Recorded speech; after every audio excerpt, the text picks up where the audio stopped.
This video, we're looking at specific examples where the text of the Old Testament has differences between different witnesses. Not all of them are in doubt.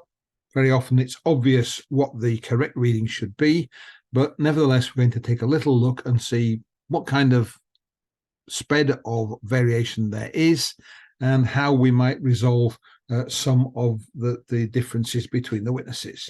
So let's start off by a quick survey of the kind of textual variation that there is.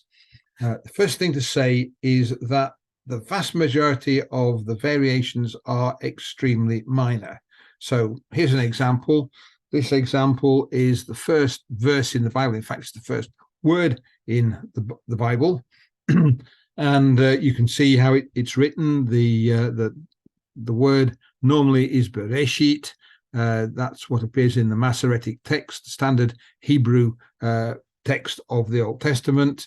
It's supported by two of the witnesses from the Dead Sea Scrolls. It's supported by the Samaritan Pentateuch. Unfortunately, there are not many Dead Sea Scrolls that contain that word. The reason is that this is the first word in the scroll. That means when the scroll's rolled up, it's on the outside, and it's the bit that gets the most damage. And so for most of these Dead Sea Scrolls are old and often very badly damaged. This is one of the words that's going to be most likely to be damaged, and it is, and so we only have it in a small place. But there is one of the Dead Sea Scrolls that has the variation. It misses out this aleph here. The word is exactly the same word, but we've missed out one letter. The Septuagint has enarche in the beginning. Bereshit means in the beginning again, and the Vulgate has in principio in Latin. There it is. Now, this letter here is a mater lectionis, mother of reading. It's there to help with the pronunciation. Here's another example of such a letter in. It's the word David, D-V-D, but it could be David, it could be Davad, it could be Davud, I suppose. And to make sure you don't make that mistake, sometimes they add a yud here, which becomes David. The yud indicates a yud often, but it also indicates an I sound. It's there to help you decide how to pronounce the characters when there is no vowel pointing around. This one, for some reason, has missed it. We've got the same word, the same reading for it, but spelt differently. That is typical of the variations that appear in the Old Testament, nothing which is going to make you change your reading. And the vast bulk of the variation is that kind of reading.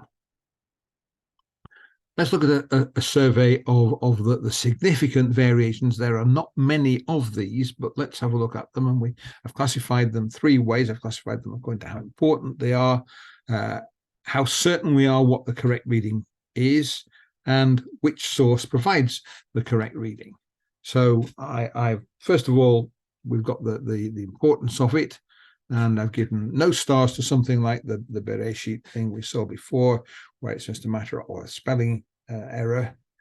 And instead, we've got 1 star where the text doesn't really make a difference to the meaning, but it's there as a slight change in the wording, maybe a word order difference, or maybe we've got a pronoun for a noun, something like that. If the variation is on a larger scale, or if it's something that would change a word for another word which might mean something, then I've given it 2 stars. If it's something that actually changes the way we read the story, and it would affect the narrative of the Bible in general, I've given it 3 stars. And if it affects the basic teaching of the Bible, understanding of the gospel for a Christian, and understanding of the way that the Bible is exhorting us or talking to us for someone who's Jewish, then I've given it 4 stars. The only problem is there aren't any 4-star examples, so we have to make do with 1, 2, and 3. There's nothing that affects a basic teaching of the Bible in the Old Testament in terms of variation. Let's cross-classify them against each other. The difficulty categories: A, we are certain what the correct text is. B, we're almost certain. C, on the balance of probabilities, it's probable that we know which of the text is correct. And D is we don't know. There are only 5 out of 71 where we don't know what the original text is from the actual manuscripts we've got available from the witnesses that tell us about it.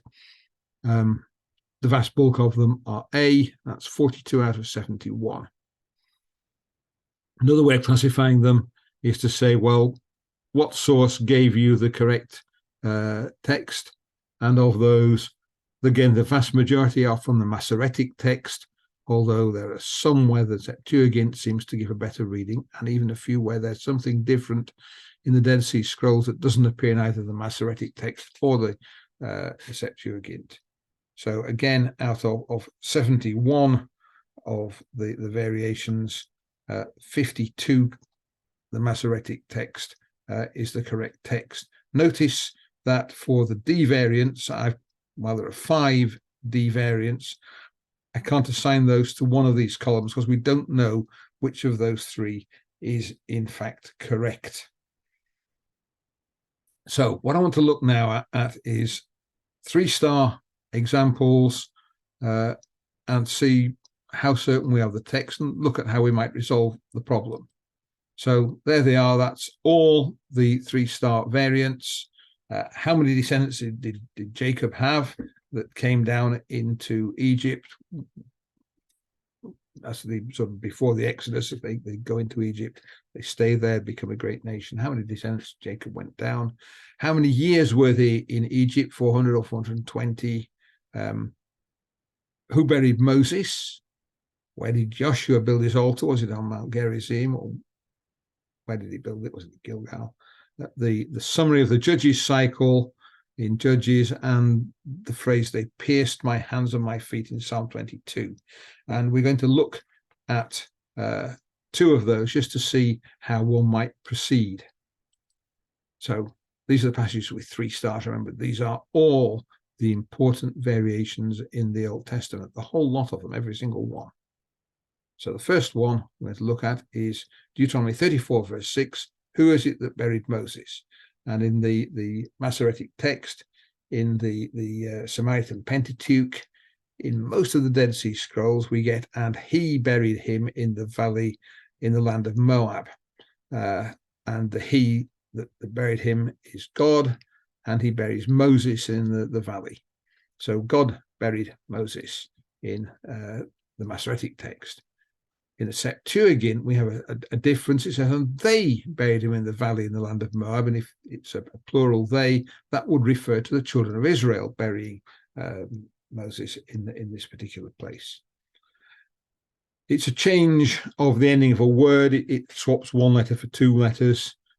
It's not a hugely big lexical difference, but it does make a difference to the meaning, hence the 3 stars. Well, we can resolve it fairly quickly because the rest of the verse shows that the children of Israel didn't know where Moses was buried. He buried him in the land of Moab, and the children of Israel do not know where he was buried to this day, it says. So if the children of Israel don't know where he's buried, it's unlikely that they actually buried him. If they buried him themselves, they ought to know where they did it. So that leaves you with this text. He, that is God, buried Moses in the valley in the land of Moab. So we've resolved it. The Masoretic text is almost certainly correct. You can give that one a high rating for confidence. The other example I want to look at here in this video is Psalm 22, verse 16. And if you have a Masoretic text, then that says, dogs have surrounded me, a band of evildoers has encompassed me, like a lion, my hands and my feet. But the Septuagint and most Christian Bibles, and it turns out one manuscript from the Nahal Hever, have dogs have surrounded me, a band of evildoers has encompassed me, they pierced my hands and my feet. Now, looking at witnesses, there's a problem with getting them from the Dead Sea Scrolls, because most of the Dead Sea Scrolls are damaged at this point, and it just happens that this text doesn't appear anywhere in the Qumran Dead Sea Scrolls, but there is a scroll from the Nahal Hiva which has "they pierced my hands and my feet," the same as the Septuagint, and that's a text that's written somewhere in the 1st century AD. So the difference, like a lion, Masoretic text, "they pierced my hands and my feet." Well, the difference is one consonant, and we have to decide which of the two is most sensible. Look at them. The idea of they've surrounded him and they've pierced his hands and my feet fits very nicely into the idea of the crucifixion. Jesus' hands and his feet were pierced when he was crucified. The idea "like a lion" doesn't go very well. Like a lion, how are my hands and my feet like a lion? Now, the understanding that appears in a lot of translations, if they're translating the Masoretic text, is "like a lion, they crouch at my hands and my feet." Doesn't sound quite right. Why would they crouch at your hands? They might crouch at your feet, but the hand seems a strange thing to put in there. And there's nothing you can put "like a lion, they attack my hands and my feet." Why hands and feet? Why not me? It's very unlikely that the Masoretic text is correct, but there's a strong reason for a Jewish scribe not to choose "they pierced," because then you've got something which looks like it's a reference to Jesus being crucified. It's very strongly like that. The whole of Psalm 22 very strongly looks like a prediction of the crucifixion of Jesus. But this really is an unavoidable passage. So if you're a scribe putting together the text of the Old Testament after the destruction of the temple, and you suddenly find there's a choice, then there's a great temptation, no matter how good the evidence is, to choose "like a lion" rather than "they pierced," and hence avoid the embarrassing reading. And this looks like what's known as an orthodox corruption, a place where a scribe either alters the text or chooses a variant which supports his belief. And I'd say that's what's happened in Psalm 22 and verse 16. So the Septuagint is probably the correct reading, particularly as there is a Hebrew manuscript that backs it up. It is "they pierced my hands and my feet." So how we're going to conclude? Well, first thing to notice is that there are very, very few places in the Old Testament where there is any difference in the text which makes a difference to the meaning at all. Most of it is spelling mistakes, matres lectionis, or differences in pointing, something like that. The Masoretic text is more often than not the correct one, but it's not absolutely guaranteed. There are one or two other places where some other text than the Masoretic text is the better reading.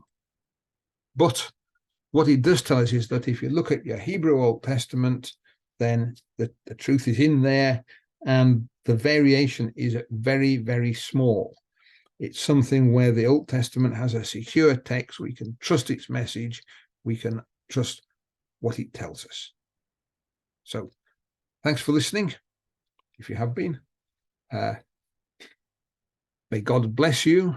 Don't forget to subscribe to this channel if you enjoyed the video. And if you enjoyed the video, please click on the like button. Tell us what you think. Put something in the comments. And may God be with you.